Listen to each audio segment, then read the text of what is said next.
नमस्कार, live cities के night bulletin दिन भर बिहार में आपका स्वागत है। खबरों की शुरुआत करेंगे, लेकिन उससे पहले एक नजर डालते हैं आज की सुर्खियों पर। मंत्री, विधायक और आईएएस के बच्चे भी अब पढ़ेंगे सरकारी स्कूल में, सीएम सम्राट का ऐलान। जेनजी को 2005 से पहले के बिहार से अवगत कराना बेहद जरूरी, मंत्री निशांत कुमार की अपील। तेजस्वी यादव ने AK-47 से की गई गोलीबारी केस में डीजीपी से मिले, मंत्री का जवाब, जेनजी भी हमारी, पुलिस भी हमारी, चोट दोनों को लगी, कंबल ओढ़कर घी पीने वालों को जनता पहचान चुकी है। नीतीश कुमार पर बरसे भाई वीरेंद्र। TRE 4 को लेकर शिक्षा मंत्री फैला रहे अफवाह, अब होगा महाआंदोलन। पटना में युवक की मौत पर हंगामा, 10 गाड़ियां फूंकी, ट्रैफिक पोस्ट भी जलाया। सहरसा के DPO के 4 ठिकानों पर EOU की रेड। बेगूसराय में निगरानी की गिरफ्त में आया भ्रष्ट कलर घूस लेते धराया। बिहार में बाढ़ का खतरा, बागमती, गंडक और बूढ़ी गंडक उफान पर। अब खबरें विस्तार से। बिहार में शिक्षा व्यवस्था को और बेहतर बनाने की दिशा में राज्य सरकार लगातार नए कदम उठाने की बात कर रही है। इसी क्रम में मुख्यमंत्री सम्राट चौधरी ने राज्य के मंत्रियों और विधायकों से एक खास संकल्प लेने की अपील की है। मुख्यमंत्री ने कहा कि अगले 1 से 2 साल के भीतर राज्य के मंत्री और विधायक अपने बच्चों का नामांकन बिहार के मॉडल स्कूलों में कराएं। जब जनप्रतिनिधियों के बच्चे इन स्कूलों में पढ़ेंगे तो इससे आम लोगों और दूसरे बच्चों का भी भरोसा बढ़ेगा। राज्य सरकार का उद्देश्य है कि बिहार के बच्चों को बेहतर और गुणवत्तापूर्ण शिक्षा उपलब्ध कराना है, ताकि उन्हें पढ़ाई के लिए दूसरे राज्यों का रुख न करना पड़े। वहीं आगामी 15 अगस्त से पहले ऑनलाइन पढ़ाई के लिए एक ऐप तैयार किया जाएगा। बिहार के स्वास्थ्य मंत्री निशांत कुमार ने JDU के युवा कार्यकर्ताओं से पार्टी की विचारधारा और विकास की कहानी की नई पीढ़ी तक पहुंचाने का आह्वान किया है। उन्होंने कहा है कि JDU के युवा कार्यकर्ता ही पार्टी का भविष्य हैं और आज की जेनजी पीढ़ी को वर्ष 2005 से पहले के बिहार की स्थिति और उसके बाद हुए बदलावों से अवगत कराना बेहद जरूरी है। 2005 से पहले बिहार में शिक्षा, स्वास्थ्य, रोजगार, सड़क, बिजली और कानून व्यवस्था सहित लगभग हर क्षेत्र में स्थिति बेहद खराब थी, लेकिन पूर्व मुख्यमंत्री नीतीश कुमार के नेतृत्व में विकास की नई शुरुआत हुई और अब मुख्यमंत्री सम्राट चौधरी के नेतृत्व में राज्य विकास की उसी यात्रा को आगे बढ़ा रहा है। उन्होंने विश्वास जताया कि युवाओं की सक्रिय भागीदारी और जनसंपर्क अभियान के माध्यम से विकसित बिहार के संकल्प को और मजबूती मिलेगी।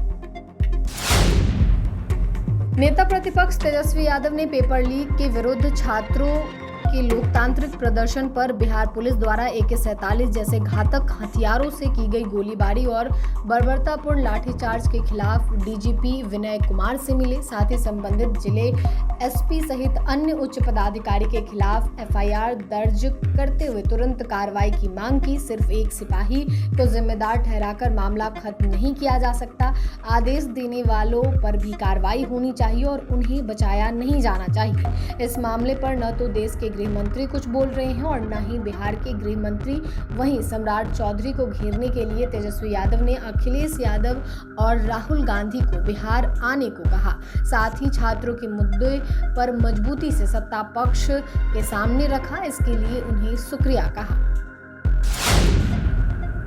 मंत्री अशोक चौधरी ने कहा कि जेनजी भी हमारे, पुलिस भी हमारी, चोट दोनों को लगी।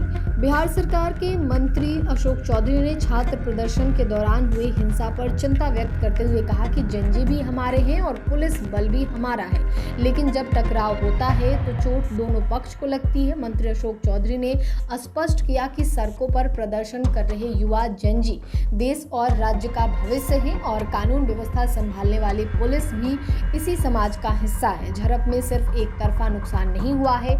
आंदोलन के दौरान छात्रों के साथ साथ पुलिस कर्मियों को भी सिर और शरीर पर चोटें आई हैं।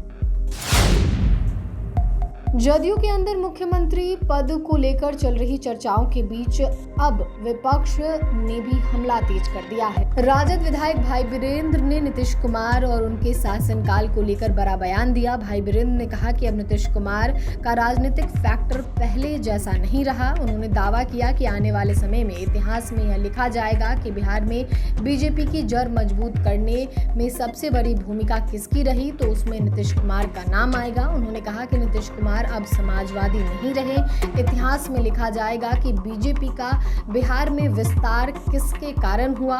उसका नाम बाबू नीतीश कुमार है। सत्ता में रहते हुए खुद को जनता का हितैषी बताते हैं। उन्होंने कहा कि कंबल ओढ़कर घी पीने वालों को जनता सब समझती है। बिहार में बीपीएससी टीआरई 4 शिक्षक भर्ती परीक्षा चरण 4 के विज्ञापन में हो रही देरी को लेकर शिक्षक अभ्यर्थियों और छात्र नेताओं का गुस्सा फूट पड़ा है। छात्र नेता दिलीप कुमार ने शिक्षा मंत्री मिथिलेश तिवारी पर छात्रों को गुमराह करने और अफवाह फैलाने का आरोप लगाया। उन्होंने चेतावनी दी कि यदि सभी विषयों की रिक्तियों के साथ तुरंत विज्ञापन जारी नहीं किया गया तो राज्य भर में एक महा आंदोलन किया जाएगा। कई छात्र यह भी मांग कर रहे हैं कि टीआरई 4 से पहले स्टेट की परीक्षा आयोजित कराई जाए ताकि नए अभ्यर्थी भी इसमें शामिल हो सके।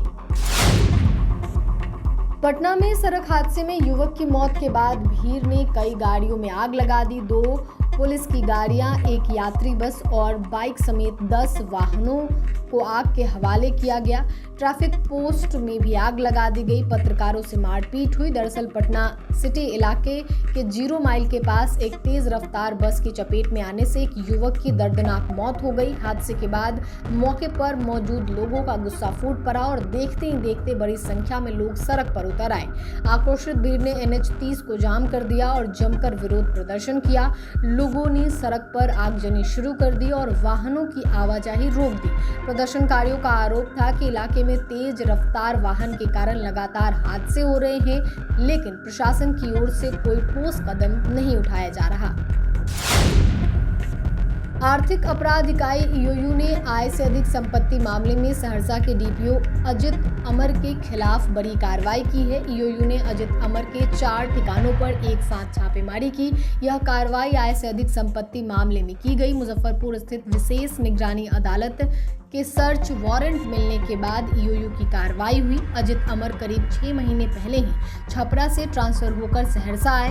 छपरा में 32 महीने की पोस्टिंग के दौरान उनकी कुल सरकारी सैलरी महज 27.43 लाख रुपए थी, लेकिन उनके और उनकी पत्नी के बैंक खातों में 2 करोड़ 51 लाख रुपए से अधिक का लेन देन पाया गया।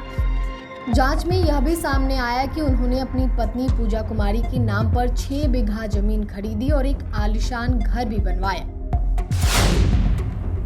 बेगूसराय में सरकारी मुआवजे की राशि पाने के लिए एक मां करीब 1 साल से प्रखंड कार्यालय के चक्कर काट रही थी, लेकिन उसकी फाइल आगे बढ़ाने के बजाय रिश्वत की मांग में अटक गई थी। आखिरकार पीड़िता ने निगरानी का दरवाजा खटखटाया और बेगूसराय सदर ब्लॉक में निगरानी की टीम ने बड़ी कार्रवाई करते हुए एक क्लर्क को 4000 रुपए रिश्वत लेते हुए रंगे हाथ गिरफ्तार कर लिया। गिरफ्तार क्लर्क की पहचान सोनू कुमार के रूप में हुई। वह सदर अंचल प्रखंड कार्यालय में क्लर्क के पद पर कार्यरत बताया जा रहा है। ये कार्रवाई निगरानी विभाग की टीम ने डीएसपी रामबाबू प्रसाद के नेतृत्व में की गई। नेपाल में लगातार हो रही बारिश का असर अब बिहार की नदियों पर साफ दिखाई देने लगा है। जिले की प्रमुख नदियों के जलस्तर में लगातार उतार चढ़ाव दर्ज किया जा रहा है। बागमती नदी खतरे के निशान से ऊपर बह रही है, जबकि गंडक और बूढ़ी गंडक का जलस्तर भी तेजी से बढ़ रहा है। इससे नदी किनारे बसे इलाकों में बाढ़ जैसी आशंका गहरा गई है। कटौझा में बागमती नदी खतरे के निशान से ऊपर बह रही है। सिकंदरपुर में बूढ़ी गंडक नदी का जलस्तर 49.16 मीटर रिकॉर्ड किया गया है। यदि बारिश का सिलसिला जारी रहा तो आने वाले दिनों में नदी का जलस्तर और बढ़ सकता है। जिला प्रशासन ने नदी किनारे रहने वाले लोगों से सतर्क रहने और प्रशासन द्वारा जारी निर्देशों का पालन करने की अपील की है।